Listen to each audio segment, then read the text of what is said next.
Welcome to the most must-listen-to show on the internet. Welcome to the AEG show. This is Goose. I am your host for this week. Jeff is dead. JB is gone. Knocked him out. He won't be coming back. The host is dead. I Long live don't know what you're the talking host. about, man. And joining me this week is JB. Hey. Yeah, this is a, weird. I don't know what the hell to do right now. It's hella weird. I got to thank Jeff for giving me the opportunity to host. This is a show that I'm very excited about, one that I've been talking about for a long time. This is a one-off special show for the listeners concerning all things Google Stadia. Yeah. So, I mean, we were going to possibly tie it into another episode, but I'm thinking we're just going to put it out as its own thing because this is kind of too big of news to not have it be its own episode. Yeah, I actually pushed Jeff a little bit. I'm like, hey, Jeff, dude, I really want to get this episode done. It's something that I'm really interested in. He was nice enough to oblige. Yes. So for the longest time, we have heard rumors that Google was going to be stepping into the games arena and put out some type of offering. And for the longest time, we've heard that it centered around streaming. And we had heard rumors, and there were a couple of hires here and there, but there was nothing concrete. But this past Tuesday, which, by the way, is GDC week. During GDC, they had a conference in which they introduced Google Stadia. Yes. Which weird name, I'm going to say first of all. It is. I read online that the concept behind the word Stadia, it's like the plural word of stadium. Sorry, the singular word of the singular form of stadium, I think. Okay. I believe. It's like the root word of stadium? Yeah, I got that messed up. But the whole thing about it is like, hey, we're going to have these stadiums where people can just play together, which I was like, man, that sounds so corny. Like, I mean, I just thought, like, why won't they just name it, like, Google Gaming or something? But then I'm like, maybe they just don't want to name that. They want to step away from Google and just have it be its own thing. Although I think the logo is pretty cool. What do you think? Yeah, it's not bad. I mean, it's sleek. It's, you know, it's recognizable, I guess I would say is the best way to put it. It does stand out. It looks like a zigzag. It's something they're separate, separating that brand from all their other brands that they have. And they have a lot. Yes, they do. Google has a lot. But going back to what they introduced, it's a streaming platform. You'll only be able to. It's not a console. It's not a console, which I was surprised. I'm not. You're not surprised that it's not a console? I'm not surprised, really.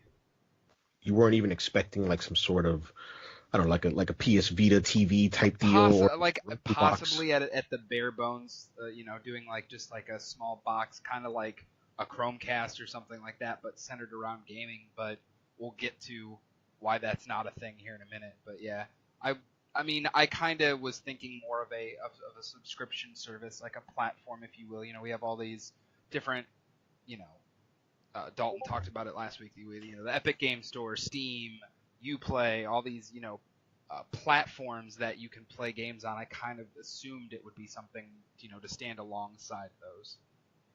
Gotcha. Yeah, I guess when you think about it, it does make sense. I mean, I think what Google wants to do is just eliminate any barrier to entry, and that being the box under the entertainment center, and they've done that. We'll just see whether it works or not. But just to run down the list of what exactly it is, it's a streaming service. They didn't show any hardware except for a controller. They came out and said that at launch, the service will be able to run games up to 4K and 60 frames with a minimum of 30 megabits per second, which I found odd.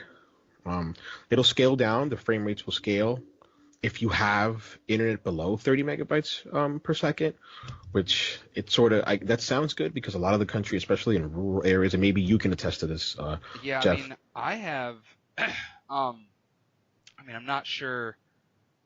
I think I have 70 is what it's supposed to be. And are you hardwired? I hardwire my gaming consoles just because I'm on those the most, and those usually require the most internet. But right now, on my laptop that I'm currently recording this on, I'm not hardwired. Okay. Do you notice? This is a bit of a tangent here, but do you notice a bit of degradation when you're with the times that you have played your consoles without being hardwired? Not really, no. Okay, I guess that's a good thing because Stadia is gonna need a lot of internet. Right, and that's okay. We'll get into it. We'll get into Well, it. we'll get into it. So just to run down real quick, one of the interesting things for me in particular, who's a little bit of a stat nerd, were the stats. So the GPU will be a 10.7 teraflops GPU with 56 compute units and HBM2 memory. I have no idea what that means. The Well, I know CPU that everybody was freaking out because the teraflops were more than the Xbox One and PS4 combined. combined. Yeah. Yep. Okay. Yeah, combined, and they very prominently put that on Yeah. display. Yeah. They showed pictures of those consoles and was like, look, we're better than them. Mhm. I Yeah. think you said it in the group chat, like they're going for the jugular. Yeah, for sure. But one thing to point out is that unlike those architectures that you'll find on PS4 Pro or Xbox One X, this isn't a system on a chip. It's not an accelerated processing unit. It's not an APU. It's actually two separate GPU and CPUs on a blade server. Because this is all in the cloud. So this is not hardware that you can buy. And based on what Digital Foundry said, it's got, again, for example, it's got 16 gigabytes of RAM. This sounds like next generation specs. And one of the most Yeah. interesting things for me in particular, and maybe you can chime to this, Jeff, is the fact that they will scale the hardware so they can have multiple GPU CPU clusters or server blade clusters work in tandem to create games that we've never seen before because you just can't do that on local hardware. What do you Right. think about that? I mean, I think it's a cool it's cool in theory, but they haven't shown enough in execution yet. And that's my biggest thing. Like, yes, in theory, that sounds amazing, and that sounds like we will get new experiences we've never gotten before on the home consoles that we currently own, or possibly even on the next set of consoles that we'll own. You know, the next Xbox and the PlayStation 5 and stuff like that. But I want to see that, like, until I can see it running on my own television in my own living room, it's all just pie in the sky theory for I could see why you would be hesitant. I me. Yeah. mean, this whole streaming platform is basically contingent because Google can do only so much, but again, it's all dependent on the internet infrastructure that a user may or may not have, Right. right? So, like for example, like Phil Harrison, who used to work over at Atari and used to work over at Sony, now The over at head of Google. Google Stadia. The head of Google Stadia, which is a great guy to have. I mean, this guy, as a Sony fan, and you as well can attest to this. Absolutely. Phil Harrison is a great guy to have over at Great. Google. He hopefully he will lead them to some success. But he himself said that if you don't have an internet connection, you're not going to be able to play these games. So people going in have to know, hey, I need to have an internet connection. It needs to be good. It needs to be ready to play these games and be up to par to pipe all this content in. But going back to the list of things that they announced, which for me was very interesting, will be that Stadia will have first-party exclusives, and they have a first-party studio called Stadia Games and Entertainment, and it's headed by Jade Raymond. I know, dude. Friend of the show, Jade Raymond. Yes, that's right. She's a friend of the show. What do you think about that, Jeff? That was pretty awesome. I could, like, when they announced her as a VP, I didn't really know, like, I'm like, it's weird, what should be doing? Will it be this, this, whatever, at the time we didn't really know what it was called, but would it be this, Google Gaming type thing? And then when they had her out on stage as the head of their first party studio, like, that was pretty awesome. And it made me really excited because she is a phenomenal mind for the industry. And I think that her running that studio will do way more good than anybody else I can really think of that's kind of freelancer at the moment. That's not already under an umbrella of another company. I agree. I think that she can foster and bring in talent that Google otherwise does not have, quite frankly, when it comes to games. But one of the things that I think about when I think of Stadia Games Entertainment as a first party studio is the responsibility that they have to Stadia to show what the platform is capable of. Right. I always think of people like Sony over at PS3, and I always reference this. Back when PS3 came out, a lot of third parties had issues developing for the console because of Cell, but Sony said, "Hey, we're gonna show you how it's done. We're gonna show the consumers that it can be done." And just looking at Google, and I'm gonna talk to their phones, especially with the Pixel brand, and before that the Nexus brand. We have Android, and many manufacturers use it. We have Samsung, we have LG, we have Sony, who make Android phones, but they all have their particular skin. You have TouchWiz, you have HTC Sense, all these type of skins Right. on Android. But Google always made a point to have a reference phone, and that was either the Nexus, and now it's continued on with the Google Pixel, where Right. they came out and they put out stock Android on it, vanilla Android as we call it, and they said, "Hey, this is the vision of Android that we have. This is what we believe it should be going forward." Right. And I think that they will take that same philosophy and apply it with their first party studio. I agree. And I think that's what they have to do in order Yeah. to show off. Absolutely. I mean, they need to honestly when because this thing is supposed to launch by the end of this year. Hmm. And honestly, I think that they need to yes, they have some third party support behind them. They brought out Doom Eternal. They showed Doom Eternal running on it. They showed Assassin's Creed running on it, which is all well and good, but they need to come out of the gate swinging with something, and Yeah, not just like a tech demo, not a proof of concept demo, nothing like that. They need to come out with something. It doesn't have to be major. It doesn't have to be a 40-hour epic game, but they have to just basically show off something new, something unique that can demonstrate how this thing works. great, great. Not in tech demo form. I guess it was kind of a contradictory statement, but No, you I know, agree. I think you just hit it. I think you hit the nail on the head when you said new and unique. Because no offense, I mean I'm gonna talk about Doom real quick because I found that very interesting. The fact that they showed off Doom first. yeah, Doom already looks phenomenal, and it is a very twitchy, a very fast-paced moving game. I think even the first Doom ran at 60 FPS It did. Yeah, on console. on console. Correct. And for that to be the thing that they tout first, on this new, streaming, there's no physical disc, there's no download part of to the hard drive kind of thing. Like, it is running crisp and clean off of over the internet, and yeah, demonstrating that first was very interesting. But go ahead and tell your point. Sorry. No, you're fine because I mean you did jump, but I have no issues because you got to the point where I wanted to get. The fact that they showed Doom was very telling because you hit it perfectly, you hit it square. Hey, it's a twitchy shooter. People who play this knows how it feels, knows how it should feel. So I'm like, wow, that's very bold of Google to come out and show this very twitchy shooter, very responsive in how it feels on a streaming platform. So I found that amazing. But just going back real quick to what you said about new and unique, I can play Doom on console. Dalton can play Doom on PC. But what is it that Google Stadia has Yep. that can only be played on that platform? Yep.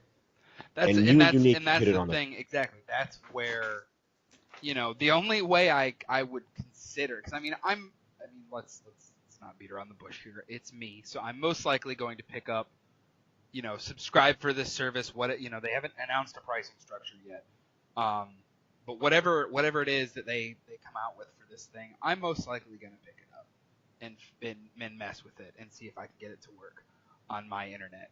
But is it going to be something like, yeah, I could go spend $60 for Doom on my Xbox or PlayStation or PC, or they'll pack in Doom with this new platform or something like that? Because that's the other piece of the puzzle. I think they haven't gotten to yet. Is this going to be a subscription service? Is this going to be, you go out and shell out the same $60, but instead of having a physical disc, you're streaming it on whatever device you feel like streaming it on. You know what? Actually, let's get into that. I mean, we can. It's a conversational podcast, folks. Right. So we're gonna jump and zoom and zig and zag. Yeah. But I'm glad that Jeff brought that up because we don't know what the business model is yet. Yes. Right. Thank you. That was a good. I was trying to think of the word to frame it, but I could not remember for the life of me. No, you're fine, dude. I got you. But no, Jeff is right. We don't know what the business model is yet. And for for all this time that I've been talking on the AEG show about, hey, Microsoft is going to upend the industry. Microsoft is going to upend the industry. Google's about to do that, and we still don't know yet how. Right? Because I'm like, how do you monetize this? How do you get third parties on board? I mean, obviously they got Yves Guillemot over at Ubisoft. They got him on board because and to be fair, this guy has been Yves Guillemot has been on this train for a while. Yeah. I actually there was a Reddit thread that posted several links, going back several years where this guy has said, "Hey, the future of gaming is streaming." Right. So I'm like, oh wow, like it totally opened my eyes. I'm like, oh wow, this guy has been preaching to the choir to Yeah, certain like. and now Google is stepping up and going on at it, and so like he is right there standing next to him on that train for sure. Going back to what you said about, hey, I'm gonna try it on my internet. I'm gonna give it a shot. I just thought about something just spur of the moment. I'm like, man, that is so risky for Google to just be a straight up streaming platform because I know so many. I don't have many friends, but I know so many people who are willing to give it a shot. And if the connection is crappy, if it looks all like laggy, Or if it it looks just feels pixelated, off, or or if just that's great, feels great yeah. word. If it looks pixelated, you're just gonna drop it, dude. They're gonna drop it Well, like yeah, it like just when this like whole it's thing hot. was announced, like I'll be perfectly honest, like I have a 4K TV. It's not a new 4K TV, so it doesn't have the same HDR, you know, stuff and all the Bells tech and whistles, behind it. but it's a 4K. It's a It's still a 4K TV. 4K television. Yeah, It's an Ultra HD 4K TV. it's better than what Dalton's got. Right. I mean, granted his laptop monitor is probably better than what I have, but um, I'm trying to make you look good, brother. I feel it, but I appreciate it, but either way, I was considering going out and getting one of those, Google Chromecast, the Ultras. I think it's the 4K one. It's like $70, and I was like, well, if I get this now, I'll be ready to go. Once Stadia comes out, all I'd have to do is buy a controller, and I can give it a shot on my television. But then I kind of, like, the more I thought about it, I'm like, you know what, I might want to wait because I mean, this thing is supposedly, you can use it on a PC, you can use it on a phone, you can use it on just a TV. Like my TV, it's a 4K TV, it's also a smart TV, so I could theoretically get it Exactly. These are the things that through I'm my thinking about. TV. Like, what if they decide, hey, like for example, like Sony TVs use Bravia, we use Bravia. Sony Bravia TVs use Android as their operating system, right? What if Sony says, hey, I mean, I don't see Sony doing it again because it may be a direct competitor, but let's not get into that. But I'm like, hey, what if Sony just decides, hey, we're gonna have Google Stadia bundled in every TV? Because in essence, it's like an app, just like Netflix. Right. And So and what it sounds like is what it sounds like is they're going to do some type of subscription model. I would, Microsoft, as you were saying earlier, kind of, again, zigzagging. You were saying that they're kind of testing the waters here, with the Xbox Game Pass, with all these, subscription based, like going with this all digital console that's possibly coming out in the next like month and a half. They're gearing up for that, something along those lines. And my thing is, this Google Stadia, what's the price going to look like? yeah, the business model worries me. I was going to say, I think it was, I can't remember who put out the poll, but I saw a poll, I think it was on Twitter, of like a bunch of different price points, and basically like, what do you think, A, what do you think it's going to be, and B, how much would you realistically pay? And it was like none, like I won't get it, like 5, 10, 15, 25, 50, and 100. I mean, I I don't know, to be fair, because you got to think about the logistics behind it. Like, not only they truly do have like a Netflix like problem in terms of, hey, we're trying to flesh out this platform, we're trying to build this platform. We understand that we need to create our own first party titles to incentivize people to play games that they can only play on our platform. Right. But in addition to that, we need to have all the other third party games that are direct competitors, like a PS4, like an Xbox, are going to have. How do you get people on board? It is the same. You hit the nail on the head. It's the Netflix model. It's like, we're going to have our own original content, which is, we try to make it as good, if not better, than some of the content that is actually out there that you want us to bring to our streaming service, that you can watch movies and TV shows and like, you know, the hottest new TV shows and as recent movies as we can get and stuff like that. But we're also going to bring you this original content that you can only get by subscribing to our service. But my question to that is, how do you get third-party publishers to buy in? Think about it. Just think about it from this perspective. A third-party publisher like Activision that sells 15 million copies, 15 million plus copies of Call of Duty every single year, like clockwork. How do you think that they're going to say, yeah, we're going to put Call of Duty on Google Stadia, and yes, somebody can subscribe for $10 or $15 and not give us 60? That's not going to happen, dude. Yeah.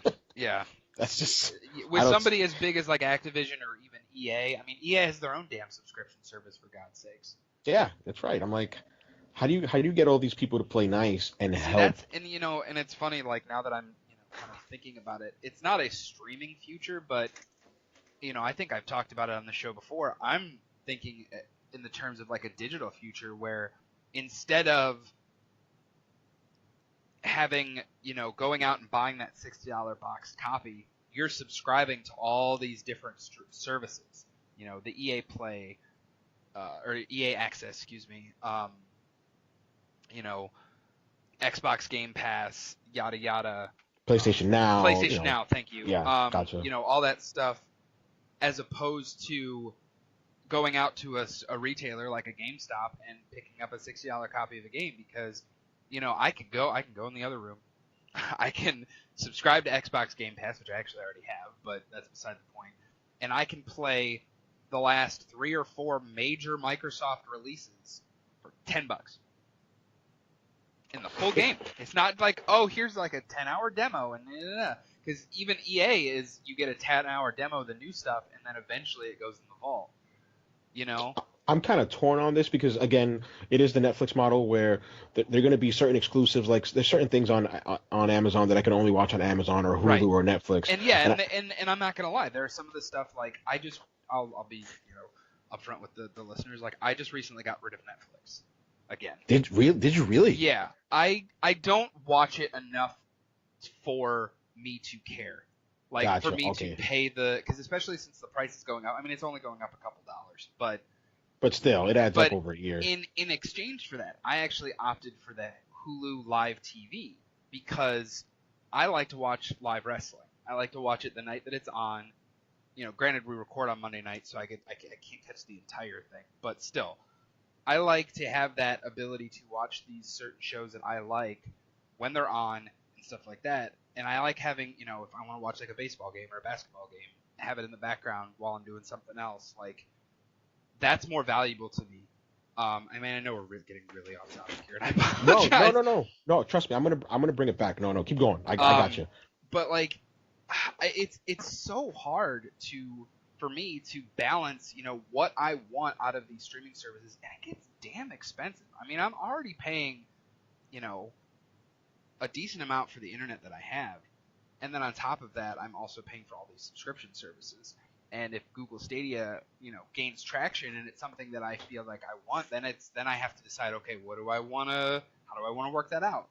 So I hear you and I agree almost 100%.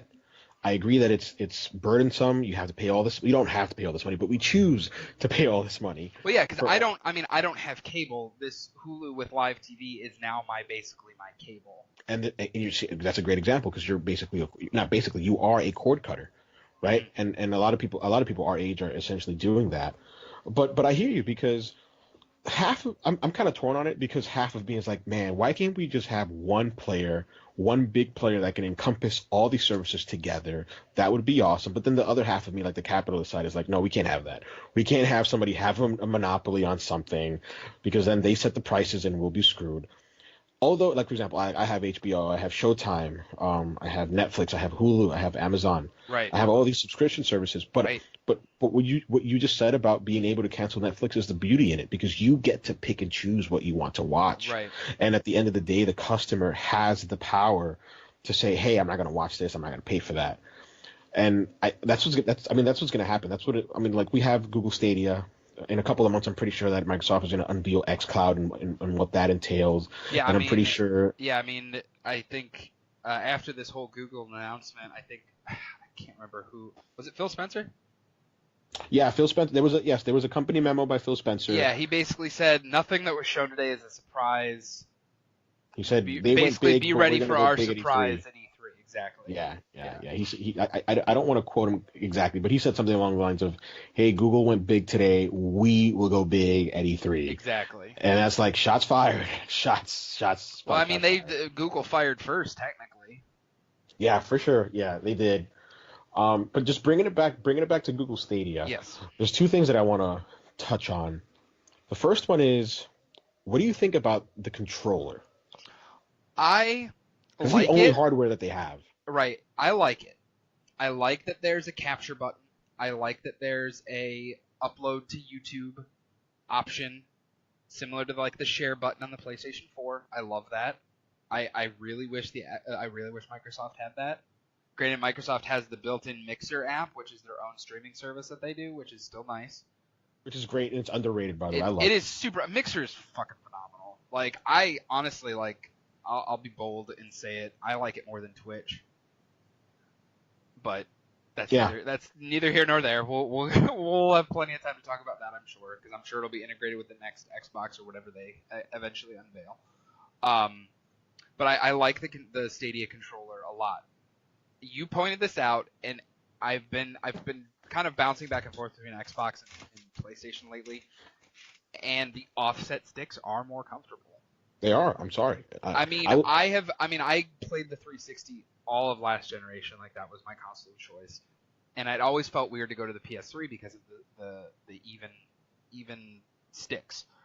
Like, I've played mostly PS4 this generation, so I mean I'm used to that now, and it's a lot better on the DualShock 4 than it was on the DualShock 3. The DualShock 4 is a way more comfortable controller. Like, this is another tangent, but I will say this: I've been a lifelong PlayStation gamer. The listeners know I've said it before on the show.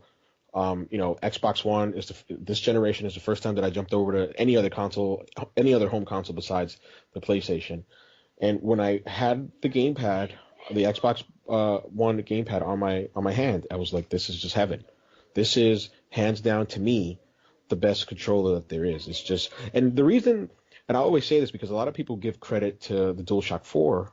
And I'm like, the only reason they give credit to the DualShock 4 is because the DualShock 3 was so bad. Yeah. Right. So especially the triggers were fucking terrible on the DualShock. They were horrible. 3. Oh my God. So since the jump was so big, right? But then I'm like, well, people don't give enough credit to the Xbox One because the 360 one was already perfection. Right. The Xbox really... One is almost identical to the 360 controller. The 360, just a little bit bigger. Just a little bigger, exactly. They just like perfected it just a slight little bit, so it doesn't get that much. It doesn't get the recognition that it should. But anyway, that was sorry about that. That was a little tangent, but yeah. No.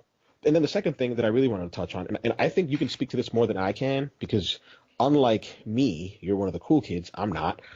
Some of the features that they had seemed pretty cool. They had certain features where in 5 seconds you can just play your game. Yes. You wouldn't. I think you would love this because as a parent and as somebody who works a full-time job and tries to keep up with gaming, a lot of your time, unfortunately, is spent downloading patches and downloading games. And with Google Stadia, they will completely mitigate that. That will be non-existent. And then just to add one more thing, and then you can chime in. One of the things that I found really cool for folks who like to stream, you can stream your game at 4K, 60 frames per second, HDR if that's available to you. And for streamers, for people who like to stream, people like PewDiePie, people like Markiplier, Ninja, I'm probably not to disrespect, I'm probably missing other big ones. Sorry, folks, I'm not really into the YouTube streamer thing. But you're able to set up custom games with them, and you're able to invite them into lobbies, and you can play with them. Like, what do you think about that, Joe? It's awesome. I think, I don't know, I kind of blanked there for a second, but did you mention where you can, if you're stuck on a part of the game, you can... I did not. That's a good one. If you're stuck on a part of if you're stuck on a part of the game, you can watch someone pick it up exactly where you're stuck at, show you how to do it, and then go back and do it. Yeah, sorry, it's state share. State share, yeah. Yeah, state share. But yeah, it's that, like, stuff like that is really cool, and that kind of stuff you absolutely cannot do on consoles, like on modern consoles. I'll push back on that. When they mentioned state share, you know what I thought of? Well, the Share shared play play. for Yeah. PS4. Okay, fair enough. It, it Because yeah, it isn't as I robust. it's definitely more robust it's definitely more specifically tailored in the Google Stadia stuff. But yeah, I know when I was going for the platinum in Assassin's Creed Odyssey, there was one of the trophies is you have to set foot on every single landmass in the game, and I was stuck. I knew I had like one or two left, and I could not for the life of me figure it out. And Dalton, actually, I share played with Dalton. We got in a party chat, and he walked me through like which ones I missed and stuff like that. So I mean, yeah, I can see where that technology is definitely available now, but I think Google Stadia is taking it to that next level. Yeah, I think that Google as a company has a lot of resources at their disposal that they can leverage to really try to make Google Stadia a thing. For example, like I think of the feature over on the controller. I don't think the controller has a name. I'm incorrect. I'm probably gonna look it up. But there's a feature where you can use Google Assistant to actually help you in the game. And they had a little demo of it where you're playing Shadow of the Tomb Raider and you're stuck in a section and you ask the Google Assistant, "Hey Google, I'm stuck in this particular section of the game." And then the Google Assistant would bring up a couple of YouTube videos, and we're going to touch on YouTube shortly. Yes. They bring up a couple of YouTube videos to show you exactly how you were able to get past that puzzle. Right. And I'm like, wow, that's just like some next level stuff. Yeah. But again, talking about YouTube,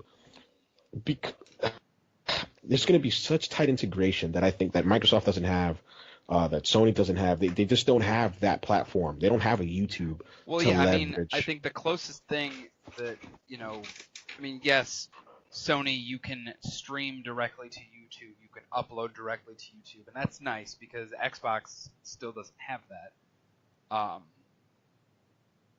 But yeah, I YouTube being basically being owned by Google,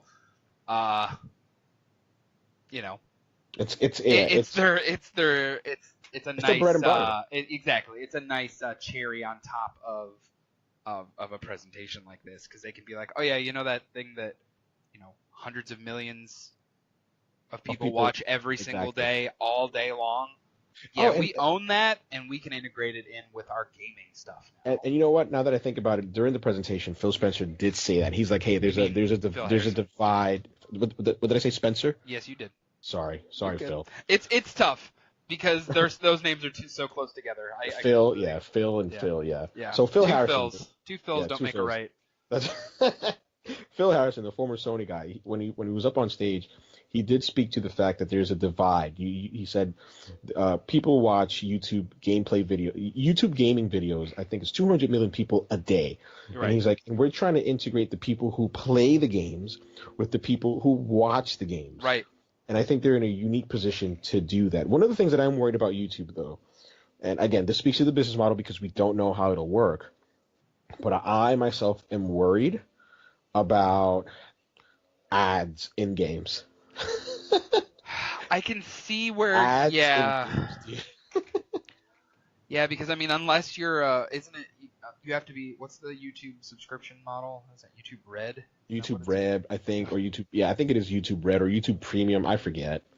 Where you basically, you don't see. I think you still see ads. You don't see nearly as many ads. I mean, because most of these YouTube content creators live off of that shit, though. Exactly. That's how they make their money. I would be. Oh man. It'd be hard pressed to see ads, man. That would definitely put a damper on it. I don't know if I could get that. I don't know if that's a barrier that I personally could get past. I'm sure there are a lot of people that would get past it because, again, it's their better. Oh, I hear you. I mean, think about it. You're thinking, like, you're like, hey, I'm going to play this because I won't have to sit through updates. And, but I got to sit through a 30-second ad. That sucks. But this is for the listeners. This is all conjecture. We don't know. I just threw it out there because I'm like, hey, what could this mean for Google Stadia? Right. So, just to try to cap it off here and end it on a solid note. I was really excited to do this show because I think that again, just like I mentioned previously, this could be a game changer. I think that Jeff was right to be apprehensive. I think that many people are right to question, how is this going to work in terms of the internet? Like, what type of internet do you need to have? What the business model is? But I think this is good for gaming. I think this is great competition. I think Microsoft's going to respond. I think Sony is going to have to respond. I mean, they tried this before with Gaikai. Yeah. PlayStation Now. It's just Yep. failed. It's just. It's I don't the want to say same. it's failed miserably. It's the same tech. I mean, it's the same. I mean, I It feels I never half-assed. I'm sorry. used I never used PlayStation Now. I think I tried it. I was in the beta for it when it first was announced. And my internet wasn't at the time was not fast enough, and like my game crashed miserably. So I mean, So okay, so actually going back to that, so once you had that experience, did you ever say, "Hey, I want to give it a shot again," or were you just like, "I'm done"? I did say I'm done. At the time. I have not tried it since. There you go. But my internet now was way better, and there's a lot larger catalog. 'Cause I think at the time there was like 20 games. And, okay, so you tried it when it was like a baby, but you would be open to going to that again. Yeah, But I didn't mean, lo- I would definitely. I considered there was actually I was really in the mood to play. I didn't feel like. Red Dead. No. Splinter Cell Blacklist. I didn't feel like buying the 360 version. I should have when it was on sale over Christmas, but I was. I did. Yeah, I know. I should have. But I was like, oh, is that on PlayStation Now? Because I could just do the 7-day free trial and see if I can, knock that out in a week. Because those games are short. I could give that a shot. And it wasn't on there, so I didn't. I was like, I'm not gonna. I'm surprised you didn't own it on 360. Or you probably did and resold it. Yeah, I don't have a digital copy of it. I have a digital copy of Conviction, but. Gotcha. Okay. Gotcha. Yeah. Okay. Yeah. That's surprising. But yeah, Google Stadia is something that we can all look forward to.